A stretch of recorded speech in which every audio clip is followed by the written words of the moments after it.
Today we are working on Psalm number 2. Psalm 2 is often magically used to destroy one's enemies, to relieve tension, to eliminate neck and backache, for protection during travel, and to eliminate conspiracies. So today I'm actually wanting to use Psalm number 2 to discover your sovereignty as a royal child of the infinite. And why that's so important is because once you recognize who you really are as a member of that royal family, it's a lot easier for you to accept the blessings that are your birthright. So the way we work psalm magic is very simple and very effective. We take the psalm in question and we recite it out loud all the way through once without stopping. We call this an incantation. And then we go back through that same psalm and we consider one verse at a time. And while we're considering each of those verses, we just do our best to find hidden occult meanings that are in the psalm. Through that digging, that searching, that finding, and then applying what we find to whatever we're bringing to the psalm, we are in a very real sense taking those occult truths, which we view as magic seeds, and we plant those seeds deeply into the fertile grounds of our minds, where they, in a very real sense, take root, they grow, they blossom forth, and then they bear fruit after their kind. And that's exactly what we are all going to do together right now with Psalm number 2. Why do the heathen rage and the people imagine a vain thing? The kings of the earth set themselves, and the rulers take counsel together against the Lord and against his anointed, saying, "Let us break their bands asunder and cast away their cords from us." He that sitteth in the heavens shall laugh, the Lord shall have them in derision. Then shall he speak unto them in his wrath, and vex them in his sore displeasure. Yet have I set my king upon my holy hill of Zion. I will declare the decree. The Lord hath said unto me, Thou art my son, this day have I begotten thee. Ask of me, and I shall give thee the heathen for thine inheritance, and the uttermost parts of the earth for thy possession. Thou shalt break them with a rod of iron, thou shalt dash them in pieces like a potter's vessel. Be wise now, therefore, O ye kings, be instructed, ye judges of the earth. Serve the Lord with fear, and rejoicing with trembling. Kiss the Son, lest he be angry, and ye perish from the way, when his wrath is kindled but a little. Blessed are they that put their trust in him. This was often thought to be a prayer of coronation when a new sovereign was being coronated. What we want to do is recognize that this is speaking about our coronation, our sovereignty. In the tarot deck, the Emperor card represents you as the leader of your empire, which is your life. Everything that infinite intelligence gave you is your empire. Well, this is similar. This is you as the sovereign, as the royalty, as the king or queen of your kingdom. It starts out with, why do the heathen rage and the people imagine a vain thing? The heathen represents all of those thoughts within ourselves which are running amok. You know what that feels like when your own thoughts are uncontrolled. That is your kingdom running amok because you are the sovereign. The people imagine a vain thing. You know that feeling when you can't stop thinking about the horrible thing. You can't stop focusing on thoughts which are not good for you.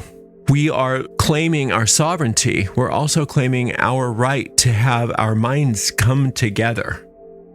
The kings of the earth set themselves, and the rulers take counsel together against the Lord and against his anointed, saying, Let us break their bands asunder and cast away their cords from us. This is not only a kingdom, it's an empire. And there are these sort of sub-kingdoms in your mind.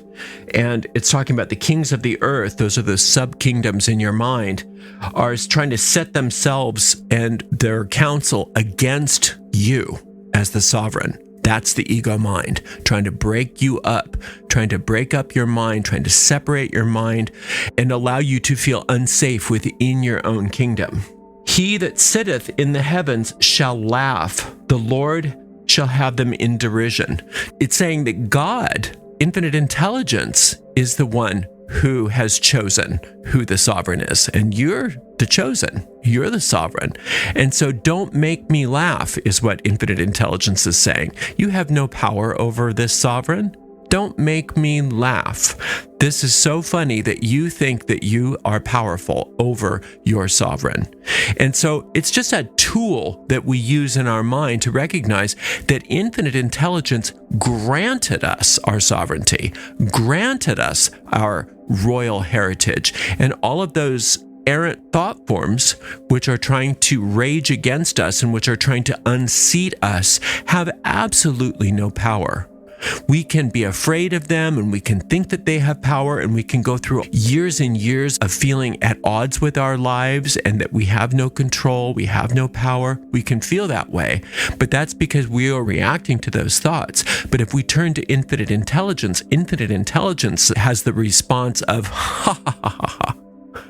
Aren't you silly? You have no power here. We don't want to try to solve the problem of our minds being split all by ourselves because we react with fear. Oh no, the heathen are raging. Oh no, these kings are conspiring against us. There's a big conspiracy. There's a big conspiracy. Yeah, there is. There's a big conspiracy called the ego. It tries to create legion upon legion of thought forms and ideas which are at odds with your good, to try to prove to you that you're all alone and that you are not good enough and that you are not sovereign. And when you turn to infinite intelligence, rather than trying to handle that all by yourself, infinite intelligence says, isn't that funny? So then when you start to recognize that, you start laughing at it. Do you remember that scene in The Witches of Eastwick where they're having all kinds of problems with the devil character played by Jack Nicholson? The three witches are like, what do we do? What do we do? And they realize if they can start laughing, they're fine. Once they start laughing, that character has no power over them. They get their magical powers back. Then shall he speak unto them in his wrath and vex them in his sore displeasure. That's what light does to darkness. Light vexes darkness. Light speaks to darkness in sore displeasure, in that when you turn the light on, the darkness disappears. It's just a very intensely dramatic, poetic way of saying there's nothing there. There's nothing there. Once infinite intelligence looks upon it, it's gone. He shall speak to them in his wrath and vex them in his sore displeasure, meaning you don't exist. You're gone. All is well. Yet have I set my king upon my holy hill of Zion. Where you are as sovereign is connected to infinite intelligence on the holy hill of Zion. The holy hill of Zion is located in you. It's the highest place in your consciousness that you can rise to. You can climb way, way up, and you can do your very best to think the most exalted thoughts that you can come up with. And that small effort to climb up to the top of that hill is all that it takes for infinite intelligence to lift you up the rest of the way and let you know that you have absolutely nothing to fear and that all is well. But you need to go up to that holy hill in your mind. You have to do your best to exalt your thinking to the best of your ability, just like it takes some effort to climb a mountain. And then when you get to the pinnacle of what you can come up with as far as exalting your thinking, infinite intelligence takes care of the rest. You just do your best. I will declare the decree. The Lord hath said unto me, Thou art my son. This day have I begotten thee. Now, a lot of the people like to think of that as very messianic. It can be, and you can even think of yourself in those terms. But you are the son. And again, this is very patriarchal. And that was the way that culture was. But it means child. You are my holy child, in whom I am very well pleased. I want nothing but the best for you. I can't wait to give you all of the kingdom. Once you're ready to receive it, I have nothing but good for you. I want you to have abundance and to spare. I want you to have peace, joy, health, happiness, wealth, and every good thing. So this day have I begotten thee. This day have I begotten thee. What that means is, again, this is supposedly a coronation. To God, every day is this day because God lives in eternity. God doesn't live in time. So if you want to have this happily ever after that God is offering you, you need to live in present time and not in time. You need to live in eternity. You need to be in this present moment. Ask of me, and I shall give thee the heathen for thine inheritance, and the uttermost parts of the earth for thy possession. Now, why would you want the heathen as your inheritance? Because you're getting your mind back. You're getting your mind back. The heathen are all of the thoughts that are run amok in your mind. But once your mind comes back together, those things that were once against you in your mind now have been reprogrammed, reoriented to be for you. So all of the effort that your ego has been making to keep you separate and stuck and away, infinite intelligence is repurposing for you to become more and more aware of who you are as sovereign. So ask of me. So we've got to ask first. It's not going to just happen, but you can ask. And when you ask for your mind to be healed, what happens is all of the heathen become your servants and do infinite intelligence's bidding through you. And the uttermost parts of the earth for thy possession. That means the very best that this world has to offer are what you get. Not the worst, but the best. Because remember, our minds can make this earth either heaven or hell depending on what we think. And if the heathen are raging and those kings of the earth are coming, trying to strip you apart from your inheritance, then your manifestations are very fearful. But once your mind is joined, once your mind has been healed and come together again, and the heathen are no longer working to destroy you, but are now working for your good, then all of the manifestations of the earth reflect infinite intelligence's actual will for you. And so that's when things start to change in the manifestations of the earth. Again, it's not about something that happens when you die, that you go to heaven. It's that everything starts to reflect perfection in this world. Thou shalt break them with a rod of iron. Thou shalt dash them in pieces like a potter's vessel. Now, the thou, if we look at the thou as being infinite intelligence, that's, again, it's the same thing as when you turn on the light, the darkness is dashed into pieces. But if we look at the thou as being infinite intelligence speaking to you as the sovereign, then that rod of iron is your scepter. And there used to be an old ancient ritual where a newly coronated sovereign was given some breakable thing like a potter's vessel or something like that, put on a table. They would take their scepter and smash it. And that was just a symbol, a representation of the fact that they were given this scepter by God, and that by God, anything that would come into defiance of the crown would be destroyed. So either way you look at it, it's a very positive symbol that you as sovereign have power over your life. But you can't have power over your life as sovereign unless you let infinite intelligence give you and grant you that power, and that you want to make sure that you understand that you are in the line of authority. You're not the authority, you're in the line of authority. Because infinite intelligence gives it to you, then you have the authority to express it in your life. But if you're guided and led and you are in that line of authority, then all works well for you. If you take that authority and give it to the ego and say, well, we're going to do things our own way, then it becomes the heathen raging again and you have problems. Be wise now, therefore, ye kings, be instructed, ye judges of the earth. Listen, thought forms that think that you're going to do things your way and you're going to be separate from infinite intelligence and that you're going to turn against my holy child here. Listen up. I've got some things to say to you.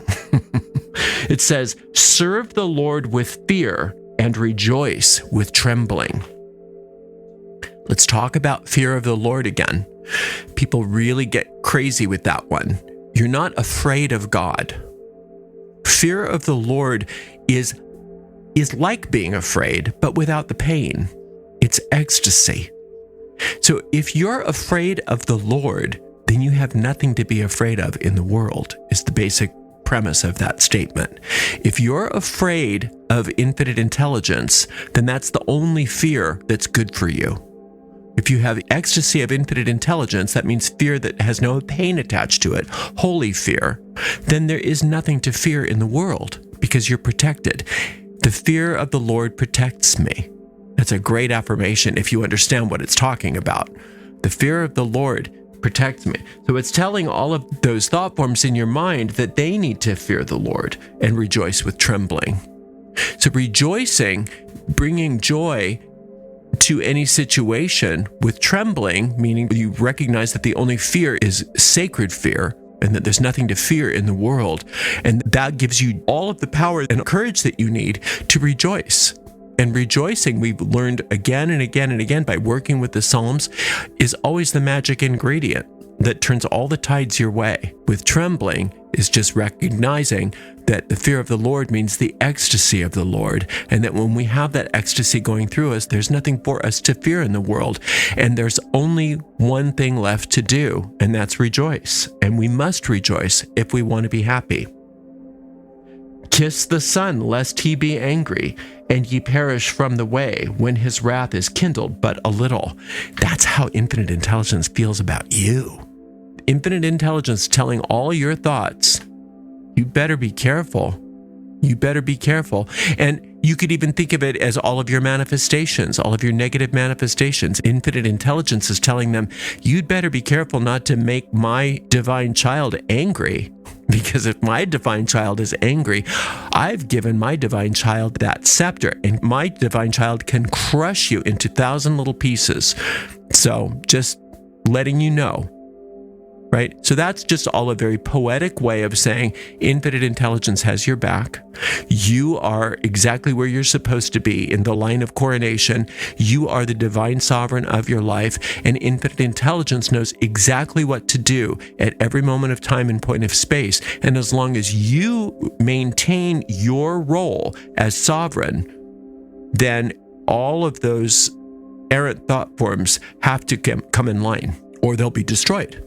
Blessed are all they that put their trust in him. Let's look at that two different ways. On one hand, it's infinite intelligence telling your thoughts. If you put your trust in my divine child, you will be blessed. It's healing your mind. It's infinite intelligence instructing your mind. You better get on board so that you're blessed. Otherwise, you will be destroyed. That's infinite intelligence having your back. There's also a double meaning here where this is no longer the words of infinite intelligence, but it's us recognizing that all are blessed that put our trust in infinite intelligence. Infinite intelligence already knows the answer to whatever is the issue. And whatever the issue is, according to this psalm, stems from the fact that you forgot who you are. If you're having a problem, it's because you forgot you're the sovereign. You're the king. You're the queen. You're the one. You're the ruler. You're the emperor. You're the empress. You're the ruler here.